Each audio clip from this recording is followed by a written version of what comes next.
Yeah, just one Mick here from Swenson's Mowing and Grounds Maintenance. Couple of quick things today. I'm going to quickly talk about what happened to the Greenfield yesterday, and then a quick 6-month review or thereabouts on the bush ranger brush cutter. Well, what happened yesterday is I'd knocked over a lawn in the morning on this. First up, it was wet. It was a limited access area, so the 32-inch Greenfield was about the maximum size I could get in there, so it worked a treat. Then I went to a larger mow, and I thought, I'll just do this all in one. I'll do that one and then do this other one. Then I had another job on in the afternoon, just rubbish removal. So anyhow, that's all right.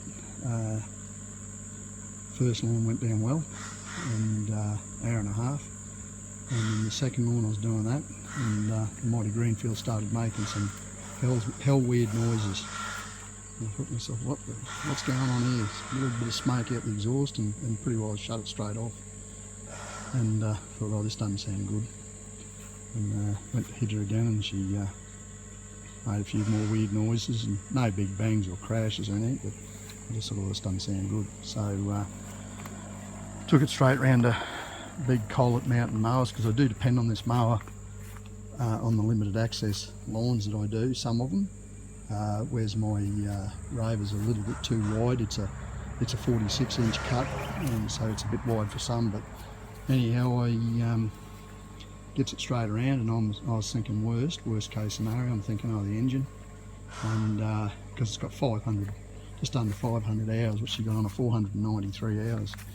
Anyhow, it gets around there, and Cole says to me, oh yes, Sweno, look, could be a blown head gasket, could be these things, these Briggses, it could be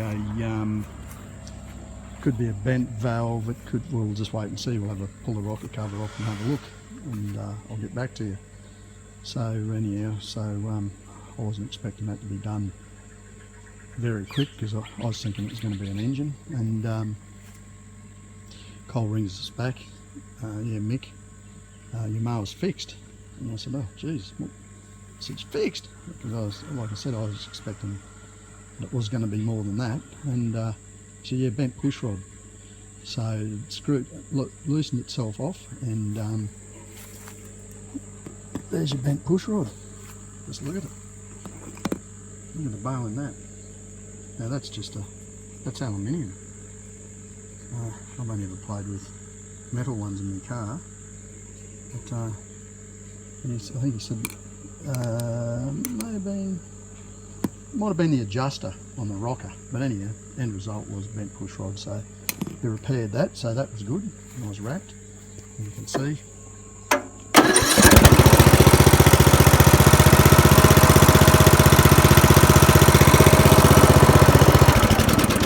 She's starting to treat. So that was good. So really not much else more I can say about that. The mowing I was doing with it yesterday, the second lawn was just too thick. It was quite clear. It was at places, it was probably 14 to 18 inches high, tall, and thick and heavy, too heavy mowing. You sort of really, when it's like, when you get into that, it got to that heavy, I was actually having to do nearly half deck width mow, because it was, it just doesn't dry out. We've had a lot of rain up here, and when it's that deep it just doesn't dry out. But anyhow, that's the Greenfield. So now I'm going to do a real quick 6-month review on this Bush Ranger EC301 handlebar. Now, I have this,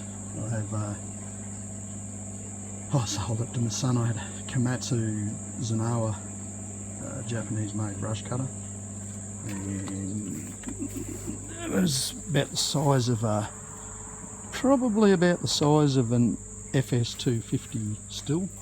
Big brush cutter, too heavy to be lugging around all the time. So I've also got a Still 111 bull bar handlebar 4-mix. It's going fine, but it's a lot heavier than these things, way heavier. So just a quick review on this. is, yeah, this whole machine's, it's working well. Haven't really got anything to complain about it with.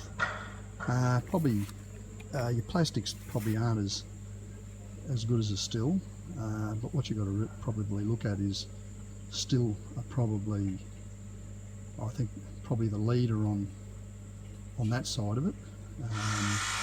But this is all still quite serviceable. There's no worries there.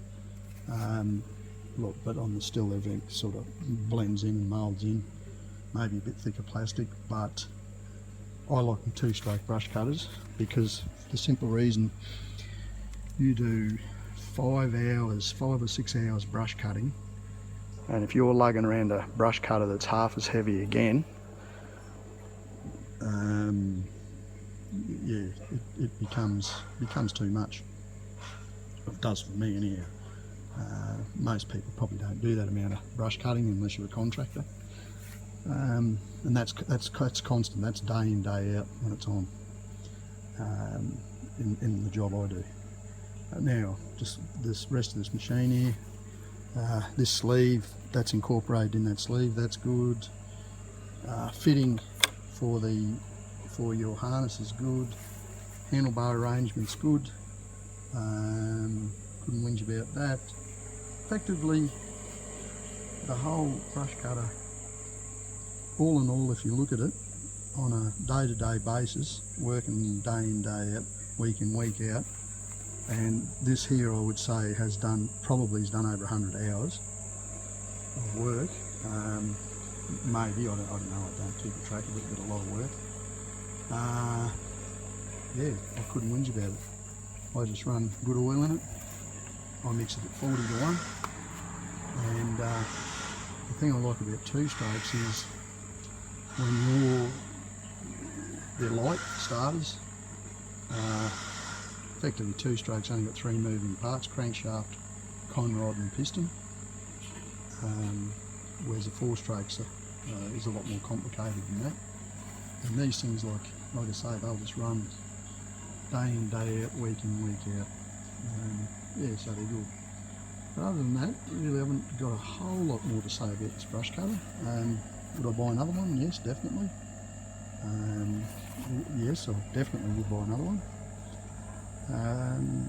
Really, yeah, the smaller head, I think is an advantage. They don't fly apart as much as the bigger heads. Well, actually, I haven't even had. This has done a lot of work. That's still the original head, and I don't get banging into rocks and that is on purpose or anything. Try and look after that as much as I can. But yeah, it's performing well. It's a speed feed head, and it's a smaller speed feed. And I think this particular speed feed head, smaller diameter, is probably better proposition. That handlebar arrangement's good. Throttle, that's good. When you start it, you can lock the trigger onto about a 1/3 throttle. That's good. Vibrations wise, it's really good. All in all, bloody good brush cutter. But that's a 6-monthly review on it, on the Bush Ranger BC301, and my little Greenfield bit of excitement yesterday. And like I say, thank Christ it wasn't an engine. I didn't feel like replacing an engine. It's a lot of money, and come out of that well. Fingers crossed she's all right. So I'm going to leave it at that. Swano Mick from Swenson's Mowing and Grounds Maintenance. Swano Mick out.